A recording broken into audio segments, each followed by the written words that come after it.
Question में हमें एक लीनियर इक्वेशन गिवन है और हमसे कहा गया है कि हमें इस इक्वेशन को सिंप्लीफाई करना है एंड सॉल्व करना है। स्टूडेंट्स, ये जो इक्वेशन है इसका वेरिएबल है f। तो हमने इस इक्वेशन को सॉल्व करके वेरिएबल f की वैल्यू को फाइंड आउट करना है। तो चलिए सबसे पहले इस इक्वेशन को यहां पर नोट डाउन कर लेते हैं।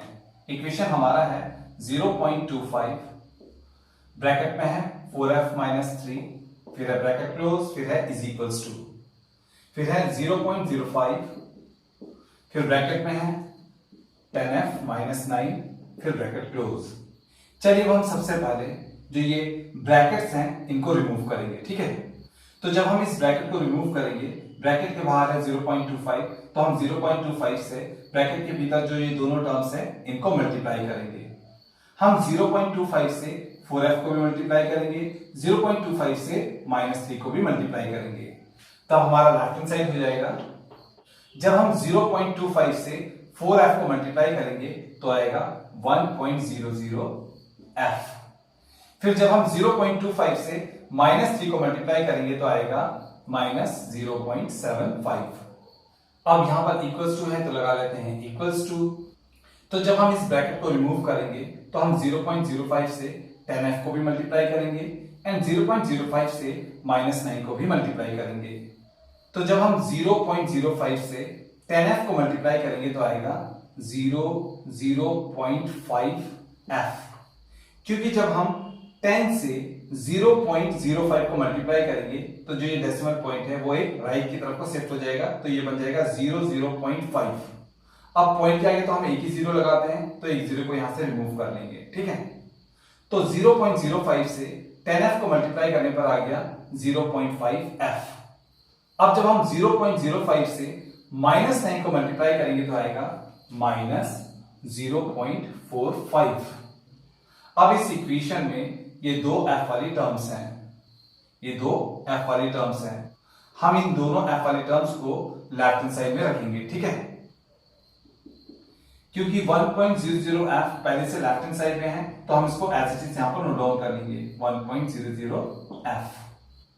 फिर जब हम 0.5f को राइट हैंड साइड से लेफ्ट हैंड साइड में लाएंगे तो ये हो जाएगा -0.5f। अब यहां पर इक्वल्स टू है तो इक्वल्स टू लगा लेते हैं। अब इस इक्वेशन में -0.75 एंड -0.45 दोनों कांस्टेंट टर्म्स हैं, तो हम इन दोनों कांस्टेंट टर्म्स को राइट हैंड साइड में रखेंगे। -0.45 ऑलरेडी राइट हैंड साइड में है तो हम इसको as it is note down कर लेंगे, हम इसको लिखेंगे -0.45।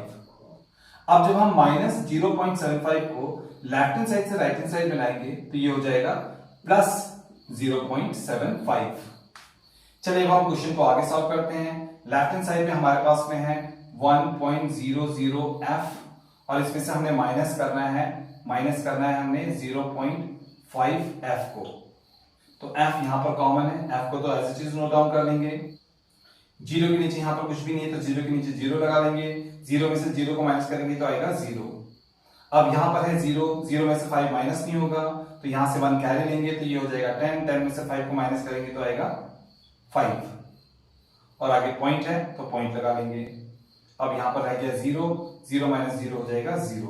तो जब हम 1.00f में से माइनस करेंगे 0.50f को तो आएगा 0.50f। तो जब हम 1.00f में से माइनस करेंगे 0.5f को तो हमारे पास में आएगा 0.50f, ठीक है। तो हमारा लेफ्ट हैंड साइड हो जाएगा 0.50f। अब हम आते हैं राइट हैंड साइड पर। राइट हैंड साइड पर हमारे पास में है 0.75 माइनस 0.45। तो जब हम 0.75 में से माइनस करेंगे 0.45 को तो हमारे पास में आएगा 0.30। अब यहां पर f का मल्टीपल है 0.50, तो f की वैल्यू को निकालने के लिए हम लेफ्ट हैंड साइड और राइट हैंड साइड दोनों को 0.50 से डिवाइड करेंगे। हम लेफ्ट हैंड साइड को भी 0.50 से डिवाइड करेंगे एंड राइट हैंड साइड को भी 0.50 से डिवाइड करेंगे। 0.50 से 0.50 कैंसिल आउट हो जाएगा तो आएगा 1। तो हमारे लेफ्ट हैंड साइड में आएगा 1f जा f। अब हम आते हैं राइट हैंड साइड पर, पहले इक्वल्स टू को लगा लेते हैं, ठीक है। अब राइट हैंड साइड पर है 0.30 अपॉन 0.50। न्यूमरेटर एंड डिनोमिनेटर दोनों में पॉइंट के बाद में दो नंबर्स हैं, इसलिए पॉइंट से पॉइंट कैंसिल आउट हो जाएगा, अब पॉइंट नहीं रहेगा। अब इस न्यूमरेटर में 30 के आगे है 0, तो 0 को लिखने की जरूरत नहीं है, तो हम लिखेंगे 30। फिर है अपॉन। अब हम आते हैं डिनोमिनेटर पर। डिनोमिनेटर में 50 के आगे है 0, तो 0 को लिखने की जरूरत नहीं है, तो हम लिखेंगे इसे 50। किसी नंबर के आगे 0 हो तो उसे लिखने की जरूरत नहीं होती है, तो हमने इन दोनों जीरोस को यहां से रिमूव कर लिया। तो न्यूमरेटर में आ गया 30 और डिनोमिनेटर में आ गया 50। अब हम इस न्यूमरेटर एंड डिनोमिनेटर दोनों को 10 से डिवाइड करेंगे।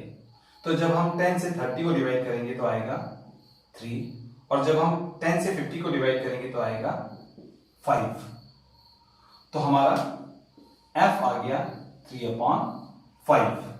तो ये आ गया हमारे इस इक्वेशन का सॉल्यूशन। ठीक है, तो ये आ गया हमारा फाइनल आंसर, और हमारा फाइनल आंसर है f = 3/5।